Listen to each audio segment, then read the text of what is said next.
எல்லா ஆம்பளைங்களும் பார்க்கக்கூடிய படம் தான் இது. மாமியாருக்கும் மருமகளுக்கும் சண்டை வந்து பாத்திருப்பீங்க, மருமகனுக்கும் மாமியாருக்கும் சண்டை வந்து பாத்திருக்கீங்களா? இது கொஞ்சம் வித்தியாசமா இருக்குல்ல. இந்த படத்தை ஓடிடில இறக்கி விடுறதுக்கு பதில் தியேட்டர்ல இறக்கி விட்டுருந்தா பிளாக் பஸ்டரா இருக்கும். அந்த அளவுக்கு இருக்கு படம். சரிடா, பில்டப் கொடுத்ததான் போதும், என்ன படம்னு சொல்றா அப்படின்னு கேட்டீங்கன்னா இந்த வீடியோ சேவ் பண்ணி நம்ம ஐடியா ஃபாலோ பண்ணிக்கோங்க. வீடியோவை டில் எண்ட் வரையும் பாருங்க.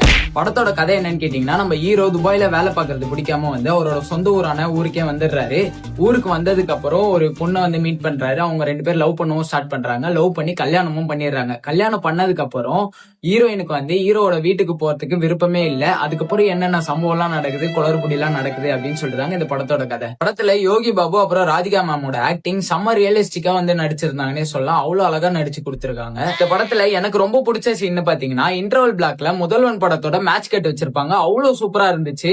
ஓவராலா பாத்தீங்கன்னா ஒரு ஒர்த் வாட்சான படம்னே சொல்லுவேன். கண்டிப்பா வந்து எல்லா ஆம்பளைங்களும் வந்து ட்ரை பண்ணி பார்க்கணும். அவ்வளவு சூப்பரா எடுத்திருக்காங்க.